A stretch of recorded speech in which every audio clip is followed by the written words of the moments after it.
Warning. The following podcast features views and opinions that are likely to trigger the extreme fanboys and fangirls who disagree with them.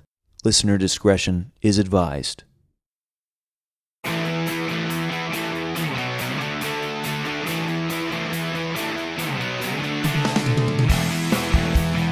And we're back. As it was scheduled, it was always going to be 4 months after the last episode I did. Season 2, it's here. Season 1 was really fun to do. Thank you for all the positive feedback I got. And Season 1, the first episode I recorded, not released, but recorded, was Batman Forever with Ed Greer. So only fitting that Ed Greer joins me for the first episode of Season 2. Dude, thank you so much. This is like an honor both times. This is really great. You know, it's so, like, I love you so much, but anytime that you're complimentary, I'm just like, my BS meter just starts buzzing. I'm like, all right, settle down. I want to talk real quick about why this took so long, because I originally said at the end of last season on the Lost World episode with Dan that I was going to come back in January. And look, I know that the internet has always been a toxic place, but it seems like now more so than usual, like everything is becoming a toxic fight. There's no discussion anymore at all. And it's not just about trivial things like movies or TV shows or whatever. Like, it's everything. Everything is polarizing. Like, the title of my podcast, Hot Takes with Billy Biz, I don't think people realize, but that was kind of like a tongue-in-cheek kind of joke, because these aren't supposed to be like, let me argue in your face. It's supposed to be like, the irony of the hot take is like, yeah, I have an unpopular opinion. We're going to talk about it because at the end we probably have more in common than we think we do. But calling a well-reasoned discussion a hot take was the joke. Exactly, which I don't think a lot of people got. But it got to a point where I wanted to quit social media. I wanted to quit Twitter because just every time I went on, it was just ugly. It was disgusting. And everyone was asking, when is this coming back? And I said, when I feel like talking about movies again. But the truth was, I never wanted to, stop talking about movies. I wanted to stop fighting about them. So I feel like it's important now, and why you're such a great guest and doing your podcast was actually what made me want to do this show in the first place, was that I like talking about movies, and I want to show people that we can still talk about the things we love. We can disagree. We can, and just because you feel something now and you have an opinion, it's okay to hear someone else out and maybe even change your mind a little bit. Maybe even open your mind to some stuff. Oh my God. Like, if you can influence people to actively change their minds or be open to changing their minds. Right. I mean, there's so many people walking around thinking they haven't learned anything since Katie bars cost a nickel. You know what I mean? and they think that they're a fully formed person, and it's like, just open yourself up to being a constantly changing and evolving being, and do yoga with me. That's what that really sounded like. My own BS meter was going off. My bad. I think it's more like, with few exceptions, I don't think anything is 100% perfect, and I don't think anything is 100% terrible. I think there's definitely good things and bad things about everything, and that's why it's fun to talk about. It's fun to talk about with people who like talking. So as long as I feel like there needs to be discussions, we'll keep having them. So that's why it took so long. Thank you for waiting, or if you're just jumping on, thanks for jumping on. So as I said, this is not a movie fights. This is not a debate show. We're not here to fight each other. There's no winner. We're just talking about a movie, and this week's movie is one it's virtually unwinnable from any side, because people who don't like DC or what DC was doing did not like this movie. People who loved DC and the Snyder vision also don't like this movie because it's not Snyder's vision. Of course, we're talking about 2017's Justice League, which was to date the lowest grossing in the quote-unquote DCEU. I don't know what they actually call it anymore, but I'm not. Oh yeah, why can't it just be called the DCU? It is. I don't know what it's going to be called. It's like whenever they change the name of like Candlestick Park to like 3Com or whatever, and you just call it Candlestick. Candlestick, yeah. Corporate Candlestick.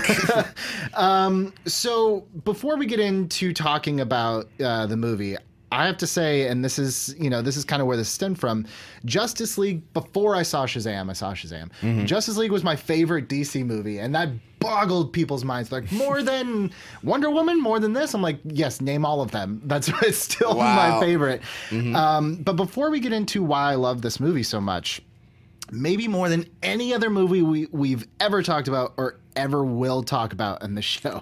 Wow. There's so much context about this movie that has to be put into place before we even begin talking about opinions. So, back in May of 2016, this movie had been announced. It was already in production. They had started filming.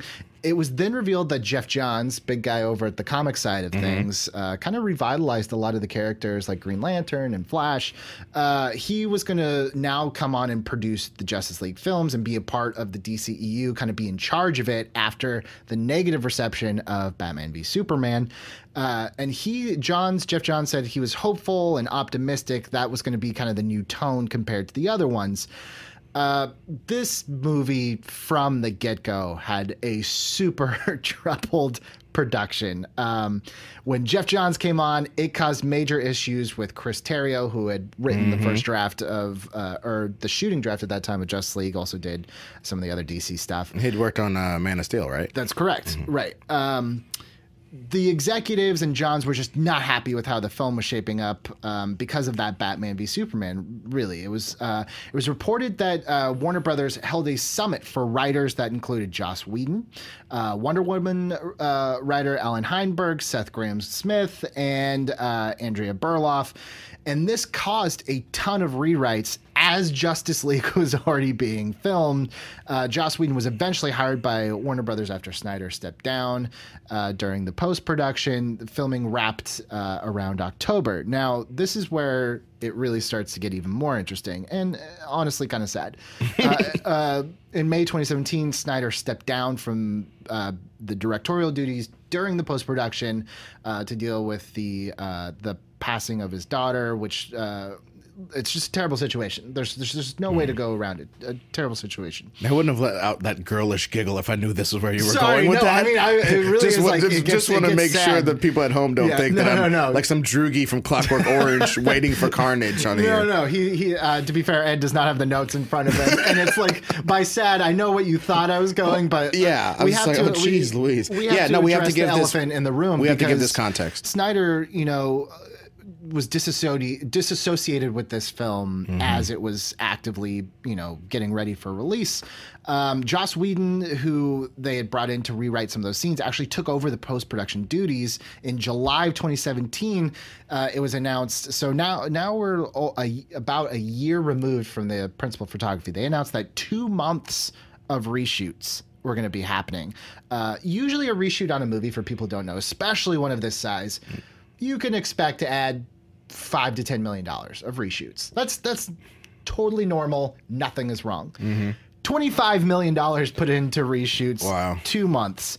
This is also where Paramount steps in and says, hey, we have Cavill right now for Mission Impossible Fallout.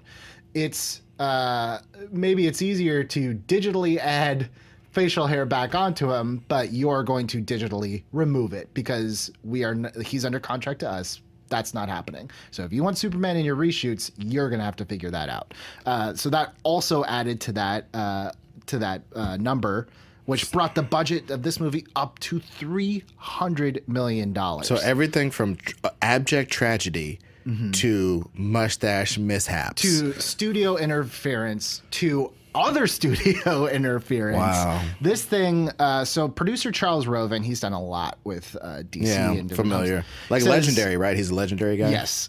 He, in an interview, he said, let's just say 80 to 85% of this movie is what was originally shot. There's only so much you can do with the other 15 to 20%.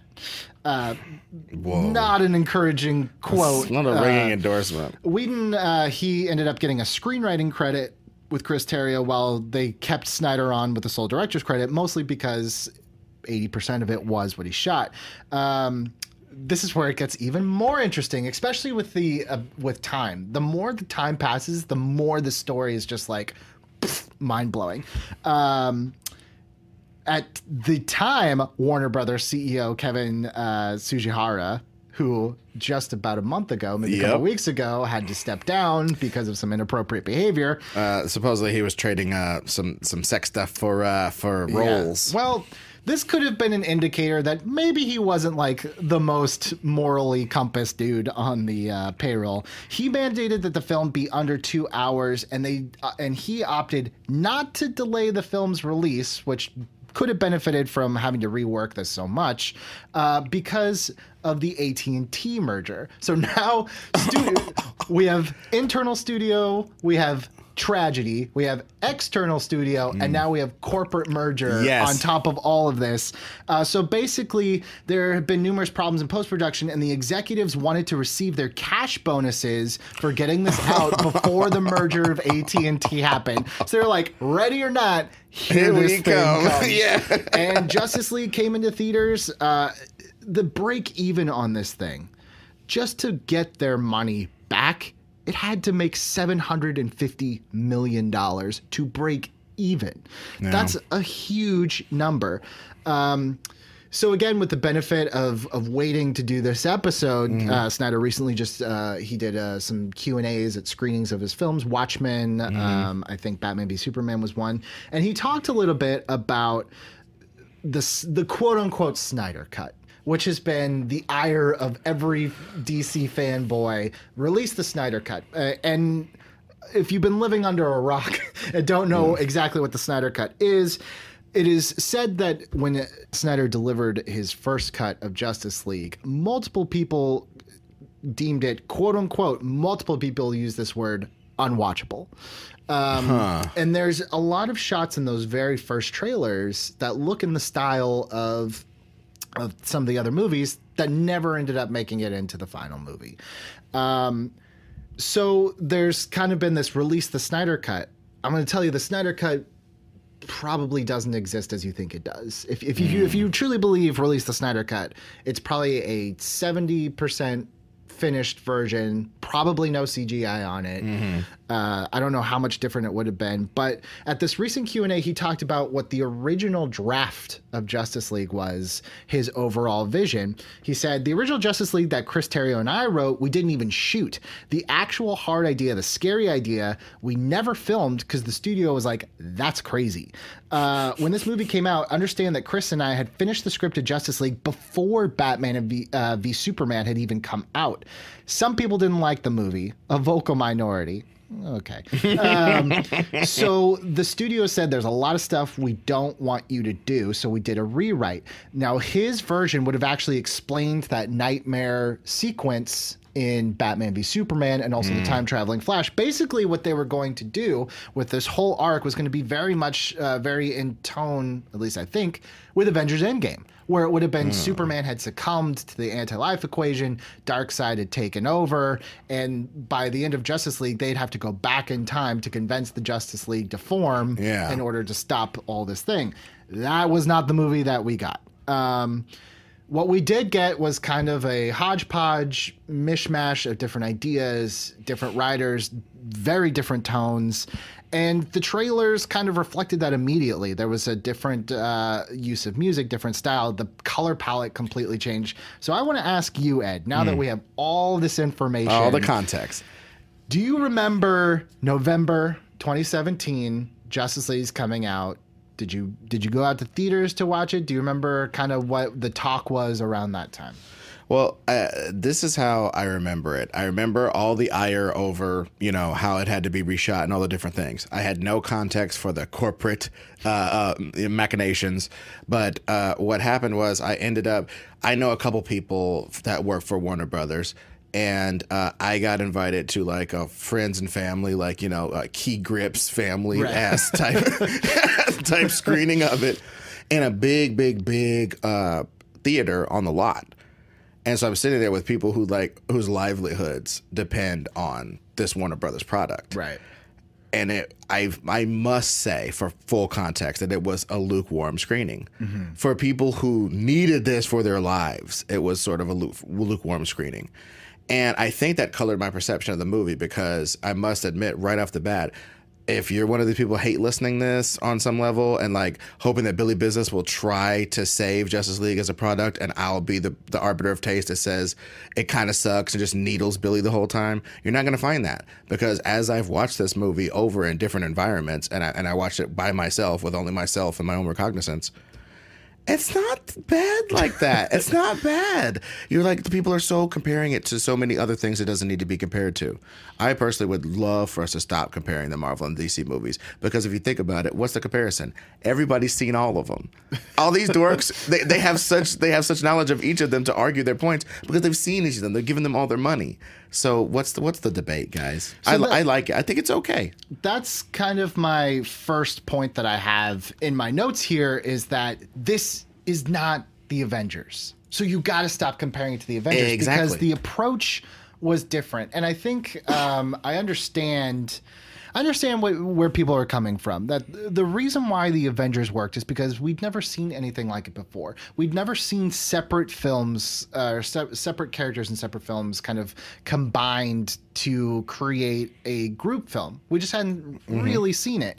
And I think it was like, well, Aquaman should have had his movie first. Flash should have had his movie first. And I just don't think that this story needed that. Like, it didn't need the event. To me, it doesn't need that like event buildup. Like, I think sometimes, you know, and especially now, which is really just blows my mind, is like we've gotten to a point in the DC kind of movies where it's like, all right, this is just a one-off story. Let's not worry about tying anything in. And I feel like Justice League was almost trying to do that. Like, hey, what if we just dropped you in the... And honestly, the first scene with Batman and the Parademons is very reminiscent of the first couple pages of the New 52 reboot of Justice League. Like, it's all very similar. It's like, what if we just dropped you in this world? Yeah, you may know some of these characters from some of the other stuff. Yeah, some of the plot lines may carry over, but for the most part, if you started with Justice League, what if we just kind of start fresh here instead of like, this is what you've been building for? And I think that was kind of the intention.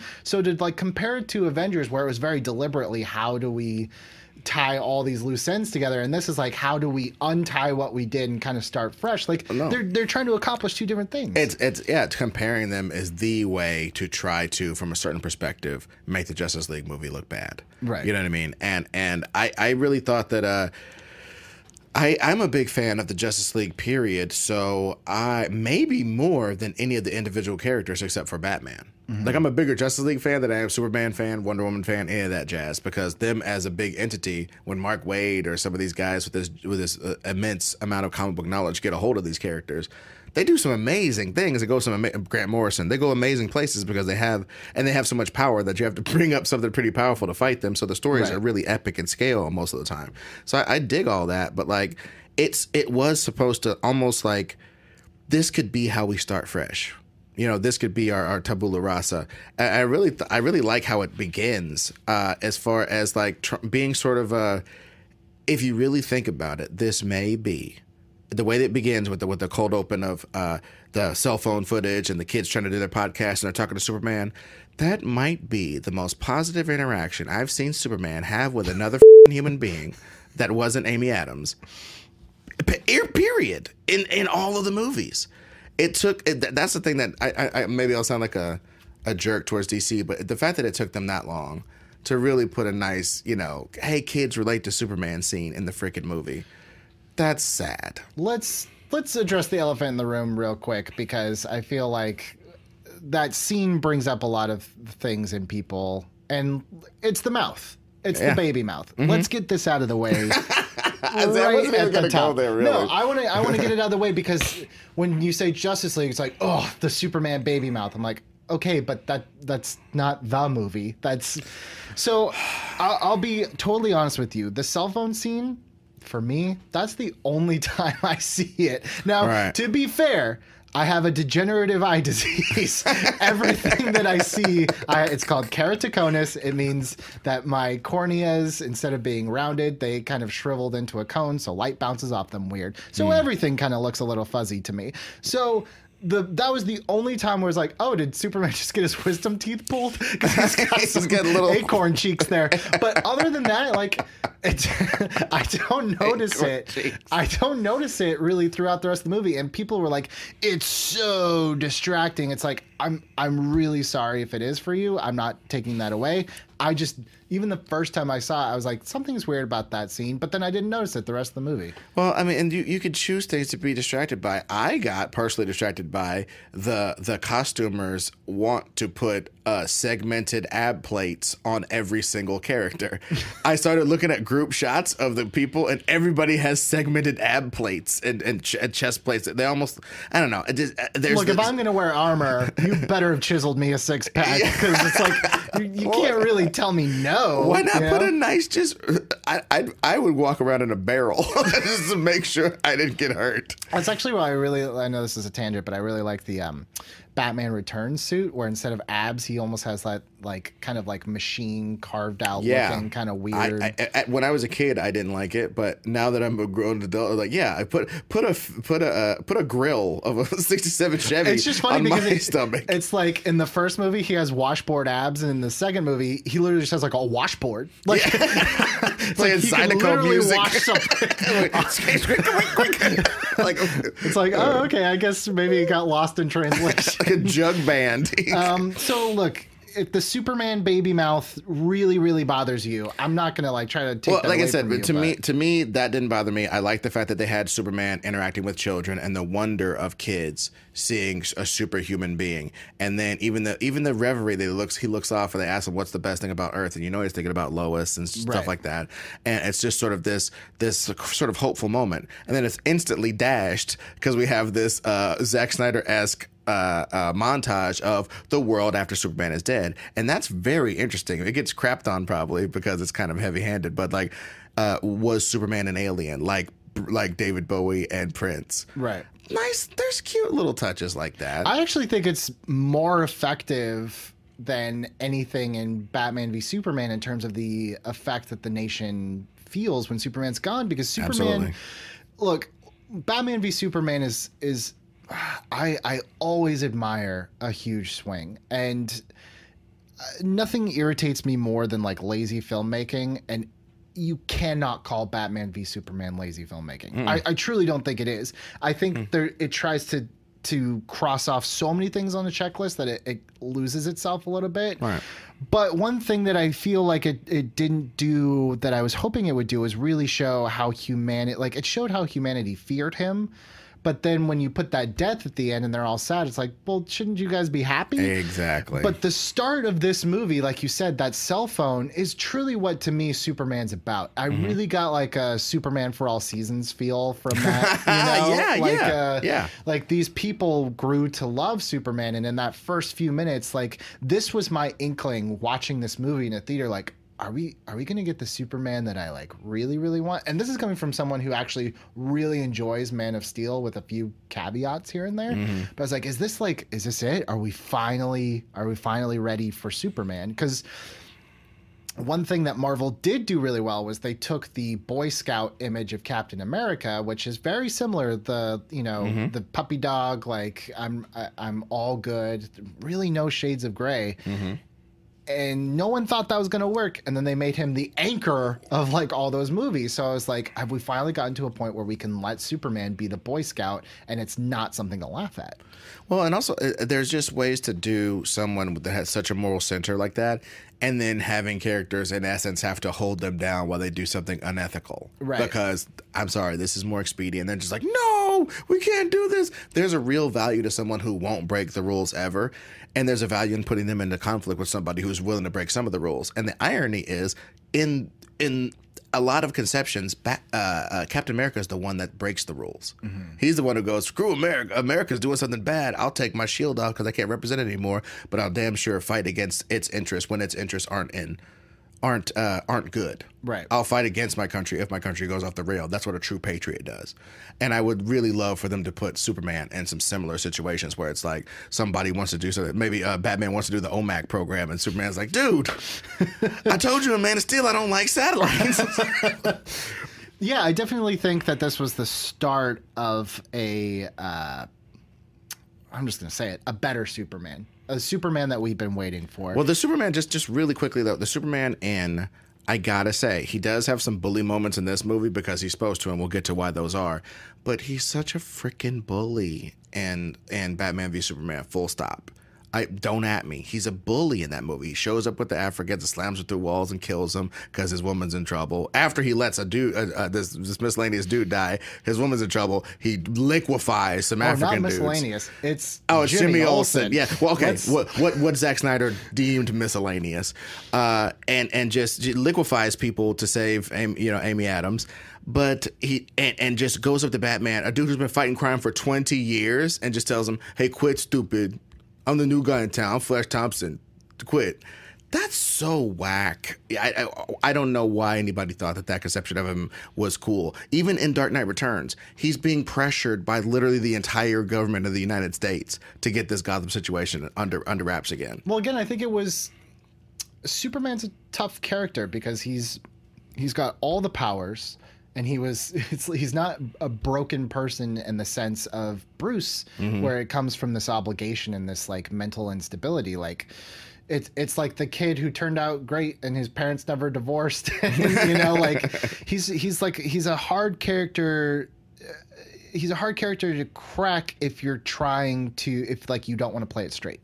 Right. And I think up until this point, like I said, there was almost like this fear of like, have we as people, I hate to keep using Avengers because we just said don't compare it to Avengers, but there's that moment where Cap is on the jet with Coulson and he's like, Stars and Stripes, isn't that a little old fashioned? And Coulson's just like, I think sometimes people want a little old fashioned. And I think that was like indicative of what we really wanted from Superman was like, and I think there is something interesting inherently about a Superman who's kind of like a little lost and doesn't know, like, I've had all these powers, but all my life I was told like, you're a danger to yourself and you're a danger to others and don't show anyone who you are, but eventually you're going to have to.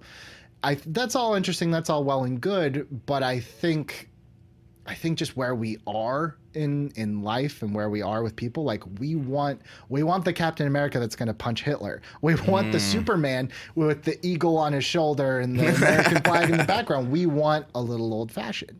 Right. Right. And then it seems like they refuse to give it to us up and through a lot of this movie. Right. And then towards the end, they give you a little taste. They give you a little taste of the good guy who does the thing and smiles afterwards instead of grimacing. I've always loved All-Star Superman and Frank Quitely's interpretation of Superman as a guy, if you truly were invulnerable, you'd be the most relaxed dude ever. You wouldn't be this gritted up. You wouldn't see all the muscles in his neck and all the he wouldn't be constantly flexed all the time. Cavill looks like he's constantly in a Mr. Olympia stage. There's never a moment where he's just chilling. And I think you'd chill a lot if you were Superman because you'd be personally unattackable. You'd be so relaxed. And then when it's time to jump into action, there could be that noticeable visual transformation in his bearing that could be very arresting, but like you never really get it. The Man of Steel. Yes. One of my favorite parts of this movie, and I think people are like rolled their eyes, but to me, I had a big grin on my face, was when him and Cyborg are going to stop that last mother box. He's like, yes, that's what I'm talking about. Am I really like, I really like being alive. Yeah. I don't know about this. Yeah. And then he's just laying on the ground. He's like, everything hurts. Yeah, he's like, I take it back. I'd rather be dead. Yeah. That's the most sense of humor he's shown in like 3 movies, dude. Yeah. And that's the part I think where people who are so used to, and by the way, I have detailed files of the movie as it happened. I really felt like over the course of the movie, they really try hard to make all of the Justice League people have a little bit more of the banter that was working for Avengers. You notice how they start calling each other different names, like,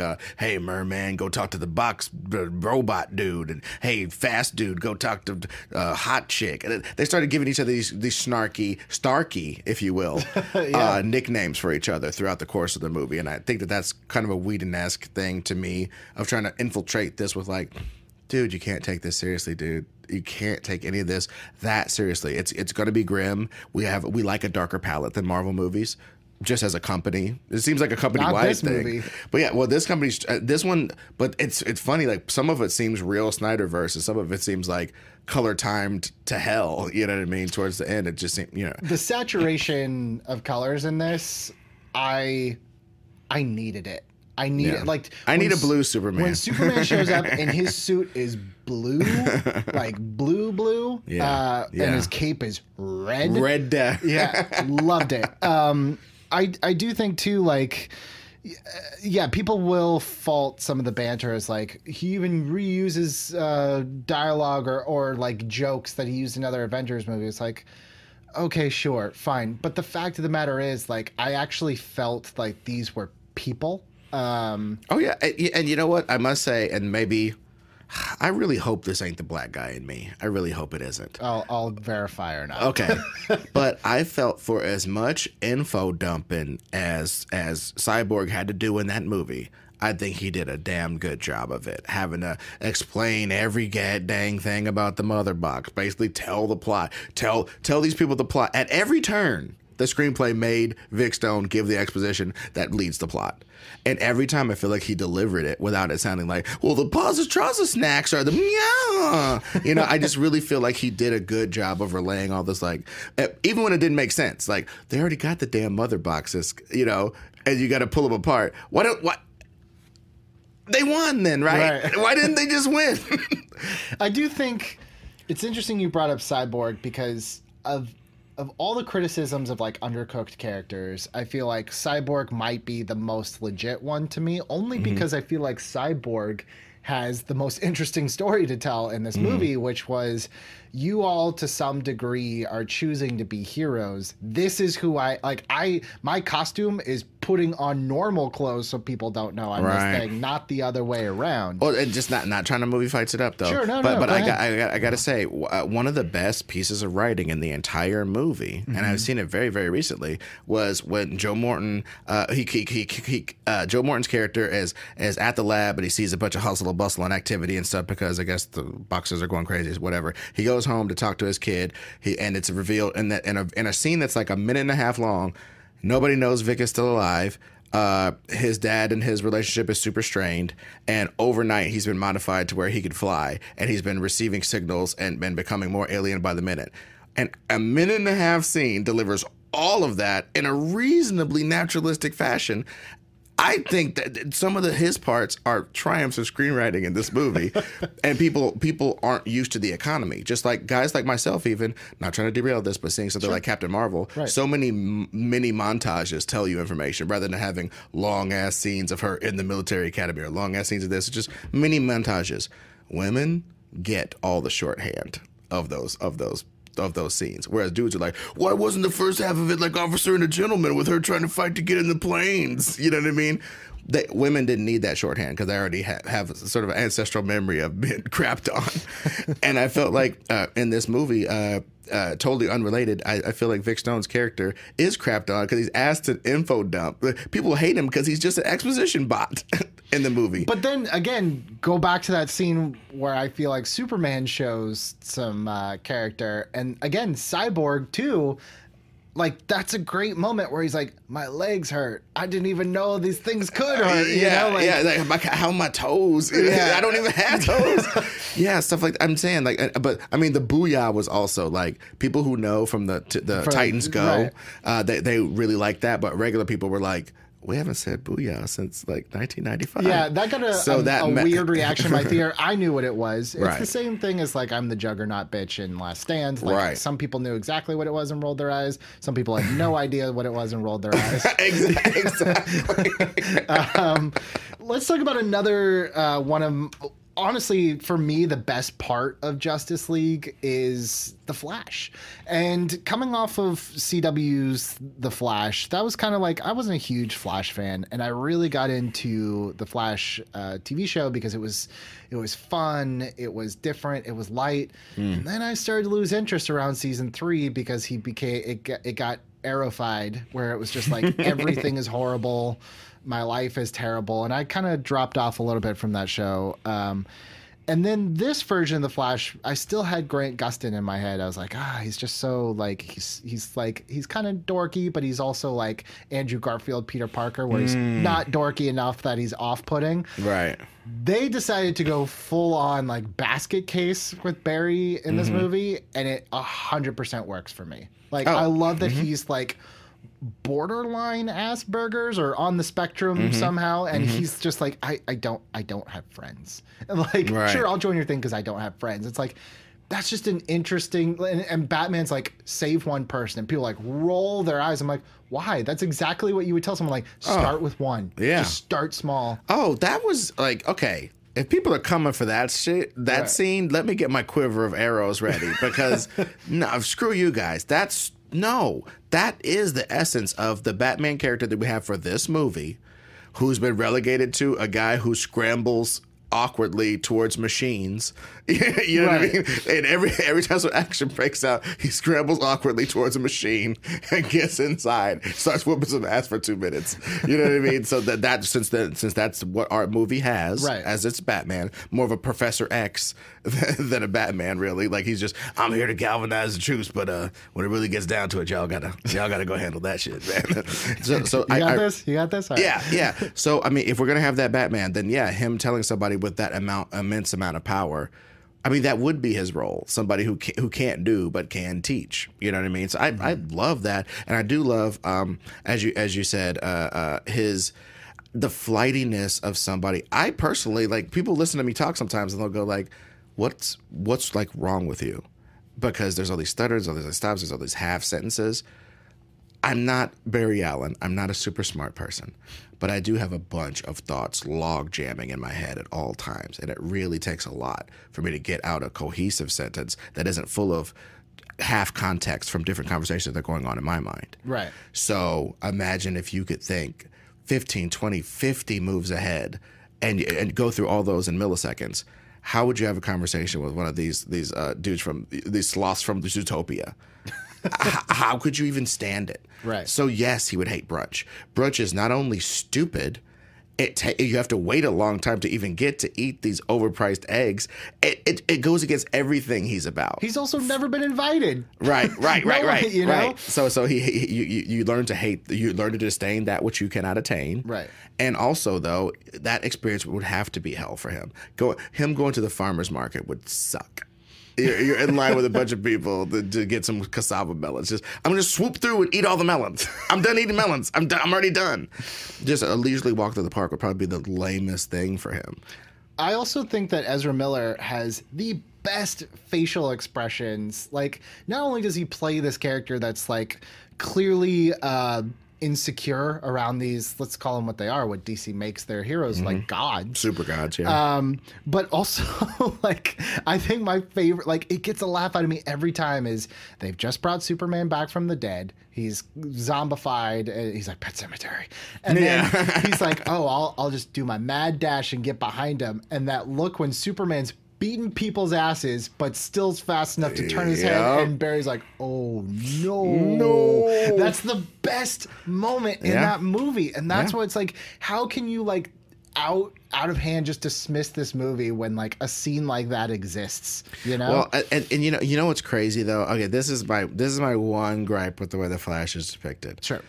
In almost all media, it's either blurry background, rapidly moving arms, or it's some sort of approximation of full body running that never quite looks right, or it's just sort of skating while being lifted on wires effect that's in this movie. Yeah, this one he does like he runs kind of like he's on a Nordic track. Remember? Yeah. Or like a weird elliptical. Like he's on the elliptical. Yeah, it's a little unnatural, but I mean, for God's sakes, like...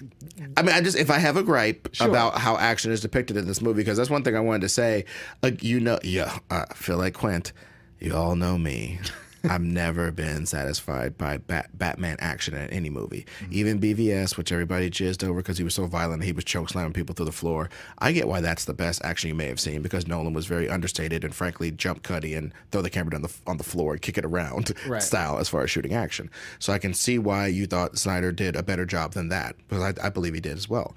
But Again, this movie fails me on Batman action, but I started realizing there ain't no way Batman can look as cool as these guys. No. So when Batman's doing his thing, he's doing the best he can. I went back and looked at that parademon scene that starts out the movie with Batman, and I always hated that scene. I really have always hated it. Even when I very first saw it, I hated it. This concept that he was going to go bait a hook with fear of this criminal. I have to ask, is that a criminal and he lets him get away at the end, or is it like his friend that's like, hey, I'm going to randomly scare you at a certain time to elicit? Yes, well, the fact that that's even a question is a lack of good direction, frankly. But I think it's that he looks at a thing on his wrist and he sees that parademons are about. So if he makes a scare in this exact part of town, he might be able to get the parademon. Then he has a big goofy action scene where he has to get super close to it, which I never understood, but that maybe that's the inquisitive adventurer he is. He isolates one to make sure he could win, gets really close to it, looks in the face like, damn, you're kind of a dude, but also an insect. That's cool. Studies and stuff. Then pins it down to where, okay, now I'm going to have to do my more intense study.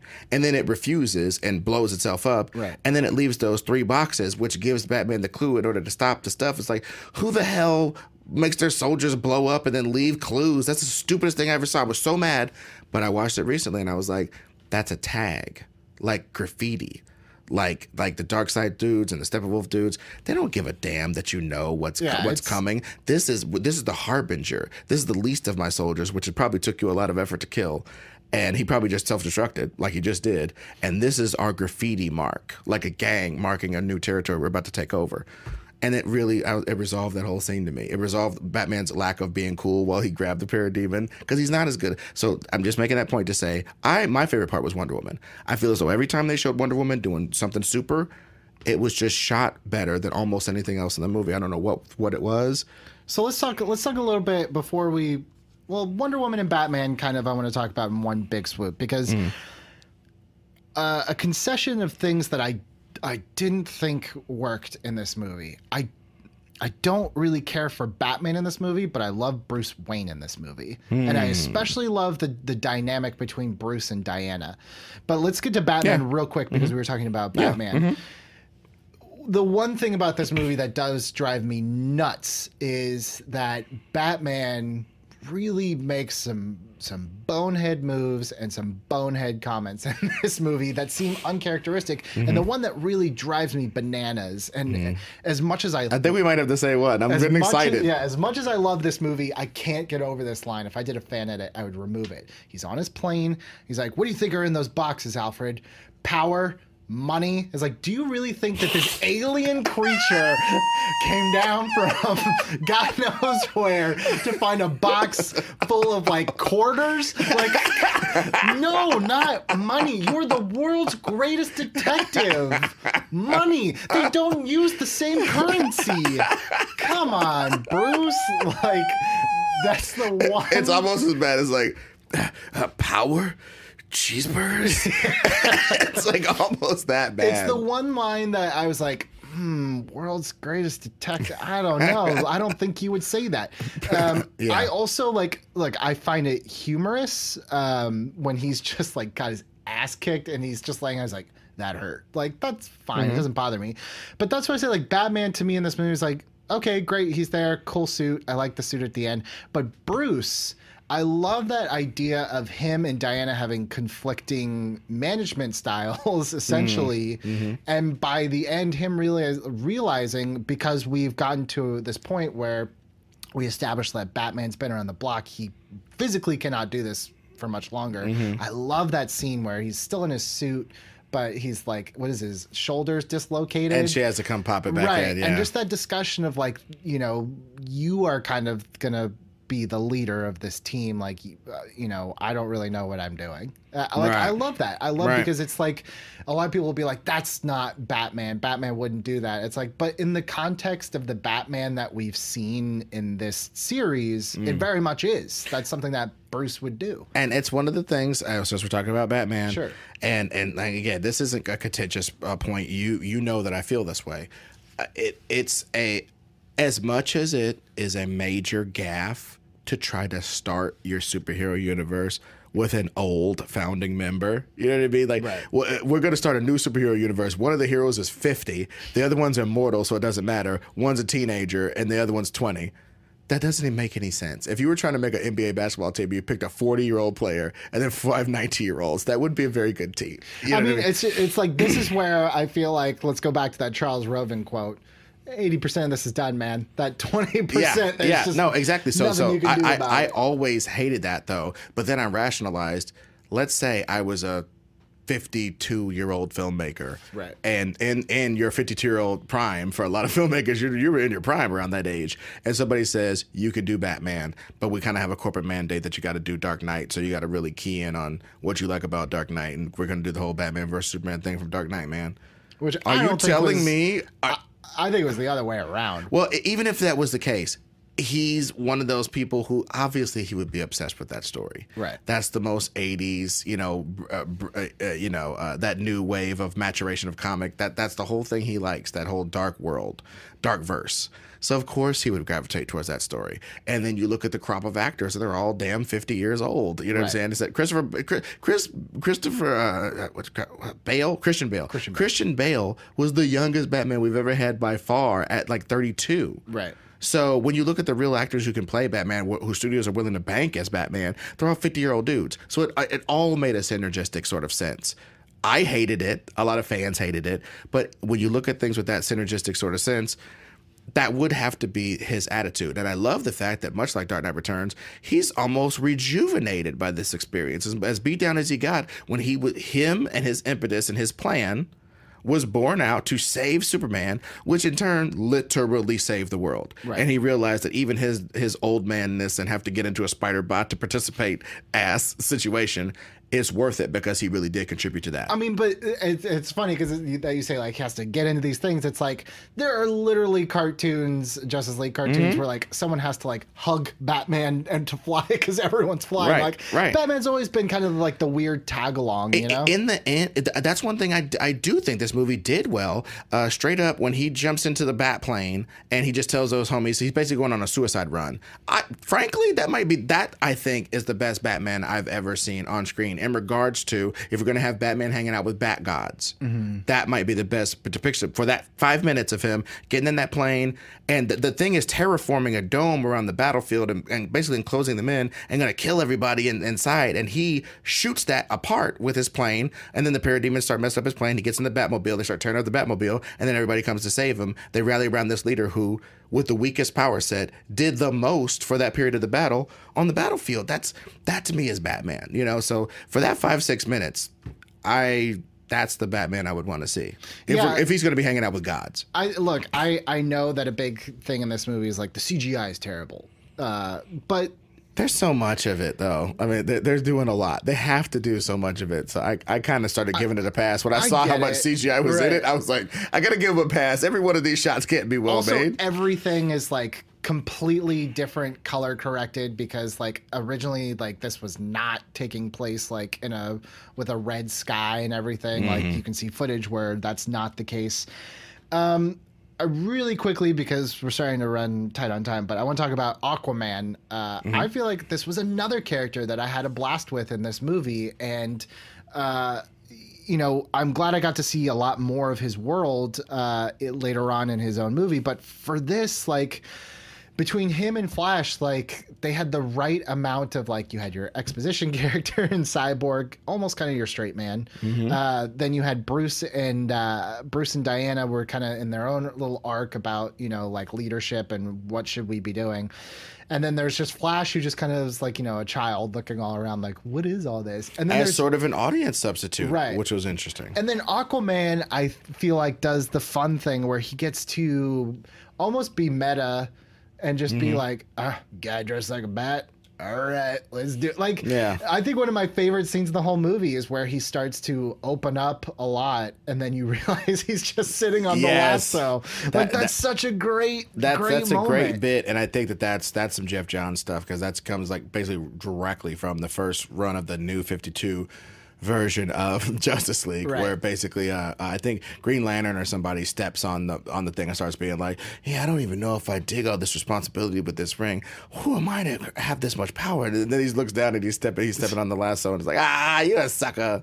You know what I mean? And so but one thing I gotta say, him talking to Aquaman is where Batman talking to Aquaman is Batman was so fast and loose with his identity in this movie. Oh, yeah, he doesn't care. I mean, dude, he literally doesn't care.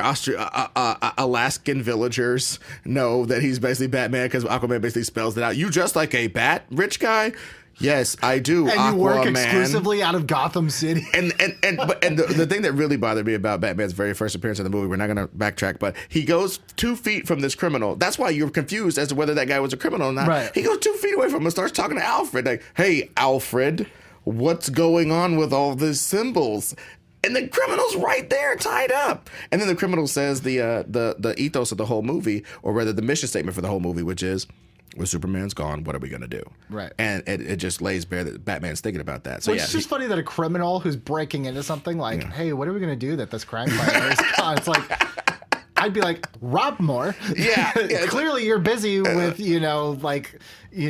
clearing out all the insects, flying insects. But you could steal City Hall, as they say. So I really enjoyed Aquaman, which is funny because it never dawned on me until this moment. I'm like, he only goes underwater once or twice. Twice. Water doesn't really come into play for him later, but I think that's good because that shows. It's like 3 times. Once to show off that he can swim super fast when he swims away from Bruce the first time to refuse the call to adventure. Then he comes and saves them when he swims down through the hole that Steppenwolf makes in the big dam or something. They're underground. They're going to get drowned.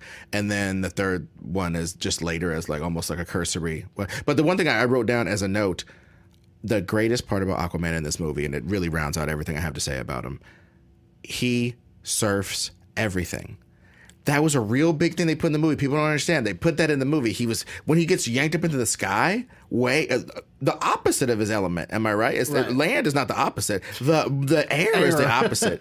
And he uses that Point Break style. He doesn't care. He's on currents of whatever type. He's totally fine with being up there because he knows he's going to find some way to get down safely from his combination of invulnerability and ingenuity. And I just think that's kind of cool. Like, he was just beating the hell out of those parademons and he surfs that guy all the way down, jumps back on the Batmobile, so it's a big independent surfboard. You know what I mean? I kind of thought all of that was cool. Call me stupid if you want.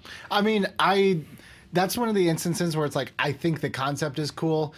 The CGI is a little weird just because like the perspective is weird. Like he's almost too big when he goes through that building and comes back up. Like the perspective's off. The perspective is off, and also but by that point, sorry to cut you off. You're full. I was like, by that point, if you're not on board by then, it's who cares? That's what I was going to say. This movie's already over. Yep. Let's talk about real quick Steppenwolf. I'm not going to fight anyone that says that Steppenwolf is kind of a lame villain. I'm just not. Like he's there. He's a MacGuffin. He's nothing more than just a foil to get these heroes together, and I have no problem with that whatsoever. I mean, the only reason why people have such a big beef is if that's the thing we all have to fight. If that's the thing you have to resurrect Superman to fight. I do think it's a little anticlimactic when Superman comes out and just beats his ass, and then they have to engineer a situation where Superman has to fly the hell away so that they can actually have some drama to the situation after that point. I felt like people's criticism of that was really valid, but I personally think that the story tried to set up the Mother Box as a bigger threat than even Steppenwolf. So the Superman and Cyborg breaking that apart was indeed the climax of the movie. So, and I just the bad CGI. And he had 2 good lines, one of which I can't remember, and one of which my axe is still slick with the blood of your sisters. That's pretty cool stuff to say. Gruesome, yeah. Yeah, that, Look, he takes out a lot of people in this movie. Mm-hmm. He does a lot. Is the CGI great? No. Mm-hmm. Is it like Mighty Morphin Power Rangers the movie bad? No. Like it's I think we've gotten to a point where like we demand so much more of CGI, but for what it was, it's like it's not the most heinous thing I've seen. Like it's not it did the job for me. It's fine. It's not a villain I'm gonna remember, but like it's not something that's for me was like a deal breaker. Just imagine if they'd seen Josh Brolin Thanos before this. They would have rioted in the streets. Oh, yeah. I mean, like, look, Thanos in Infinity War is like an achievement all on its own. But I don't think we were going for that. No, once again, just stop comparing them. And then we did it 15 times. Well, it's hard. It's hard really not to. It's hard not to. But at the same time, like, I think that's where a lot of people's expectations for this movie come from. Yes. And then fall short of it. Yeah, look, everything else, with the Superman resurrection, it was. I don't have a problem with it like a lot of people do. I know it seems a little anticlimactic and like a little too easy that he kind of snaps out of it. I'm not going to take that away from anybody. I definitely think that is probably, for me, the biggest instance of this probably was something very different, that now this is what you got, Joss. You've got to figure out a way to like retool it and remake it. And we get that one scene where he kind of like, Lois and him back at the farm, he's like starting to remember and it's starting to come back to him. I do kind of wish it had been like a little bit of a bigger deal. I think the idea of Superman coming back and he's not all there is like it's fun. It's fun, but also it probably would have been more impactful if the Superman that we got at the end of this movie was the Superman we'd had all along, because the shades of seeing that Superman go dark, you're like, uh-oh. But seeing the Superman we already had, where it's like, well, I know he's got a mean streak in him, because he already almost killed Batman before, Yeah, and he was in his right mind and almost killed a dumb old man and a $1 million Countach. You know what I mean? So I won't take that away from you. I also don't think that it was handled so poorly that it's just like throw my hands up in the air like, what? Well, number one, you were always going to get a damn Superman back, so just stop it. And I think if you really think about it, that's another thing. I balked at that stuff when I very first saw it, and now upon reflection, tell me a better reason why all these super guys got to get together and form one team. Right. You know what I mean? Superman not being there is the one reason why these people would get together, because frankly, everybody knows how OP, and I'm sorry they are, how OP most DC characters actually are. When you really look at them, like Dr. Fate. Dr. Fate's more powerful than everybody, and he's like shuts off in his own corner of the universe. Like so basically, these people have so much power. Why would they have to get together? It's a specific threat to a specific place from people none of them can handle on their own. And this movie does a great job of showing that Wonder Woman and Aquaman wasn't going to get it done by themselves. I think the other just like last thing I want to touch on real quick, and not even spend that much time on it, but the other thing is like this, it cannot be understated how much of a step into a different direction this is. And people, I think, underestimate how hard that is, especially when you have a couple movies under your belt that have established a tone, to plant your foot and be like, we're going to go a different direction. And it's not going to be one movie in. It's not going to be even two movies in. But now with the benefit of hindsight and having seen Shazam, and I'm like, I can now go back and watch Justice League and be like, as abrupt and maybe awkward as it was, that was like literally pumping the brakes and stopping.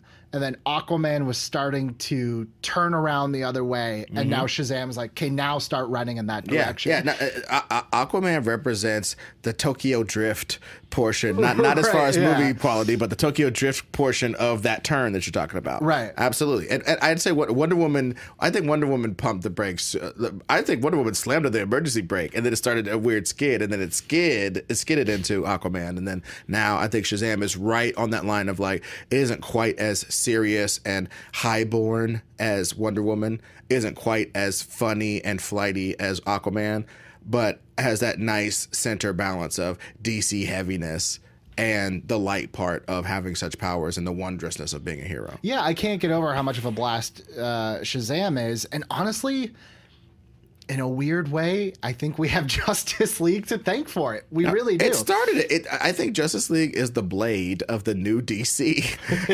That germinating seed that never gets credit, and doesn't get associated with the tree that's going to grow out of this. I don't know that Justice League is going to be associated with it, but it certainly should be. Yeah, and this was something that they consciously were like, even if it's to the point where it's distracting, we have to do something different, to the point where they even use musical cues because Danny Elfman came in at the score. They dropped the Junkie XL. Yeah. So you hear the old Burton Batman theme. You hear the John Williams Superman theme. Like, they literally were like, we've got to like throw everything out. And like, to me, while some people may call that manic, they may call this like all over the place, I see it as like a love letter to, because who knows what's going to happen after this. Right. At that point, it's like, this is a love letter to everything that's come before, that's going to come next. Oh, and speaking of which, one scene that has to get props, and I think it got crapped on, and I might have even crapped on it when I very first saw it, but I watched it again.